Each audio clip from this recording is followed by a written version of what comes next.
والي صاحب ډېره زیاته شکریا ادا کوو چې هغه په دې روژه کې ډېر خپل قیمتي وخت ضایع کړو او زموږ دې پروګرام ته ښکلا ورکړه. د دې نه علاوه د فیاض خان، شاهد خان، د نورو ټولو کلاریانو دا پروګرام چې چا جوړ کړی دی د هغو د زړه د کومې نه شکریا ادا کوو او ټولو کلاریانو له کپتانانو له دا یو میسج ورکوم چې دا کوم تورنمنټ جوړ شوی دی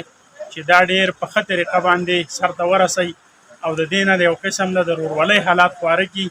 چې یو بل سره شر شدت روژه ده او جنګ جګړې هېڅ ونه کړي او ډېر په ښه طریقه باندې وکړي، نو دا به زموږ د ټولو لپاره ډېره ښه خبره او د ټولو ټیمانو د ټولو بانجوړ د نیوز د ټولو ملګرو ډېره زیاته شکریا ادا کوو د زړه د کومې نه د هغو شکرګزار یو.